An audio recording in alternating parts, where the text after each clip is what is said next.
Alright, so bear with me. This is going to be my first YouTube video. I got tail gunner, and we got a problem. So if you look at the distance between my tire and my front fender, and my tire and my back fender, my back sits low.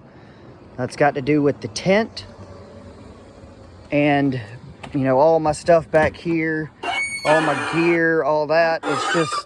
It's heavy on a two-door. So went to the parts store, picked up a couple of these. Now, I know what you're thinking, cheap parts store lift. Yes. However, I did some research last night. There's a company called Sumo Springs. If you ever heard of Sumo Springs, they're commonly used by the RV guys, heavy truck guys. They kind of build up and stiffen your suspension in the back so you can carry more weight. They make a kit for the Jeep, but it's like almost 300 bucks and it's expensive. So then I got to thinking, I've seen these at AutoZone and all. And so I started doing some research, and they're pretty much the same thing. Just a rubber disc that goes into the coil spring. So we're going to try it. All right, so this is what I was talking about. See how tight these coils are together? These are actually 2022 JLU 4-door springs. I've got the fronts and the rears in here. Kind of worked them on a trade deal with a buddy of mine, trying to alleviate this problem before. But you can see how tight these coils are. That just shows how much weight is on the back end of this Jeep. So what we're going to do, we're going to jack it up, and then those rubber blocks I got are going to squeeze in between here and act as kind of a cushion, but also act as a spacer and stiffen this spring up. And hopefully that's going to help alleviate the lean that's on this Jeep and kind of make it ride a little bit better with all this weight. All right, before we get to jacking it up, let's talk about this real quick. So I'm on pretty level ground right here. It's got a slight slope behind it. I've got another vehicle behind me, so I need to be careful with not letting this thing roll.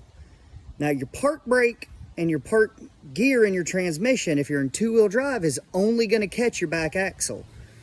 We're working on the back axle. We're going to be jacking up the back axle. So it's not even going to be on the ground to do anything. So a couple of things I do. I've got it in 4 high. That's going to engage my front axle into the transmission, ultimately into the parking gear. But I've also got a couple of blocks kicked under my front tires just for added backup. Now, we're not actually going to be getting the tires all the way off the ground. I don't have my big jack over here with me right now. So we're not actually going to use jack stands. I know that's a little controversial, but I'm not actually getting the vehicle all the way off the ground. So if something does happen to the Jeep, this happens with the jack, and the Jeep does fall, it's not going to come any more than it would normally. And I can crawl under this thing, and I've got plenty of room under it normally. So I feel confident not putting a set of jack stands under it. Also, I don't have my big jack stands that'll catch the frame at the height we're jacking the frame up to. So just kind of making do with what I got. But like I said, we're not taking the tires off. It's not, if something does happen, it's not going to drop any more than it would normally. We should be perfectly fine. All right, so I've got my jack all the way up, and I know I said I wasn't going to put a jack stand in here because y'all could see that jack stand's all the way up. There's a bunch of space between the top of the jack stand and the frame. So it's not really going to do much, but I'm going to leave it there just in case, just to be on the safe side. If that frame does come, if it does come down, it's actually going to stop just shy of hitting that jack stand with the tire on. You can still see the tire is still on the ground. But we're going to go under here in a second, and I'm going to show you how much decompressed that spring is so we can get this block in there. All right, so we're back under the Jeep. You can see how much bigger how much more room I have in these coils now just from jacking it up. So what we're going to want to do first, all this dirt and crap that's on here from all the adventures, we're going to need to clean all that off. You don't want none of that sitting between the metal, the paint, and the rubber. you're just going to wear stuff out faster. So I'm going to get that cleaned off, and then we'll get it installed. Another tip that I found on the internet with these things is to get you some dish soap and put it all in this groove and on this edge. That'll help it slip in there a lot easier. So we're going to do that. I got the spring cleaned off, and then we're going to slip it in right here in this middle coil. It's probably going to overlap a little bit on each side, so that's why I've got it cleaned all the way up to there and all the way down to here. But this is where we're going to want to put it, right here. All right, so there we have it. We got that slipped in there just like that. There is, you can kind of still see this notch right here. This bottom one is bigger. It's just a hair bigger. You want to make sure that's on the bottom and the smaller one's on the top. Not 100% sure why. That's just what everything I saw on other YouTube channels that I watched last night. That's what they said you want to do on those Sumo springs. I don't know how critical it is on the cheap auto parts store ones, but that's what Sumos say, so that's what we did. So now we're just going to let this down nice and slow and make sure that top right there gets seated properly. Make sure everything gets seated like it needs to be, and we'll do the other side. I don't know how well you can see it in the video, but this driver's side is the one that we just did. You can kind of see how the Jeep's kind of leaning towards the passenger side because we haven't done that. So it's already looking pretty good. So let's get in there, knock that passenger side one out, and we should be good to go. All right, so I got them both in. Everything's sitting a lot more level, a lot more even now.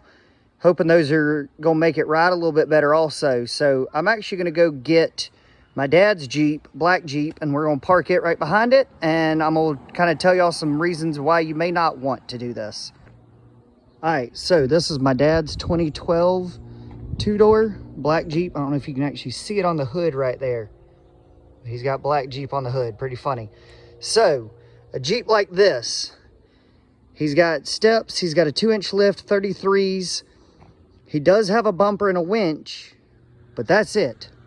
He's got his back seat, he's got all that left in it. So for him, a mod like this would basically just stiffen up his rear springs, make it ride more like my F-250 over there. So, you know, you're not gonna get the best ride quality because he doesn't have a whole lot of weight. Whereas Tail Gunner, with the tent, the box that I showed y'all, you know, chainsaw mounts, winch, radios, all that stuff that I have in it, I've got a lot more weight. I'm up on the upper end of the gross vehicle weight rating, or GVWR. Whereas Black Jeep over there is on the lower end. So for me, those spring inserts are actually going to help my springs cope with that much weight better. So yes, I'm going to get a little bit stiffer ride, but you can actually see my F-250 right there. It actually has F-350 springs in it, so it already rides like a tractor. I'm used to driving that. If this rides a little bit rougher, I'm okay with that. You may not be okay with that. This may not work for you, but if you're like me, I hope this helps. All right, y'all, so y'all just saw me put these springs on. I'll give y'all an update in a couple weeks, see how that's going. Y'all be safe out there on the trails. Hopefully I'll run into y'all. Got a URI trip coming up soon. If you're going to be up there, you see me, say hey. Love to meet some of y'all. All right, I'm out.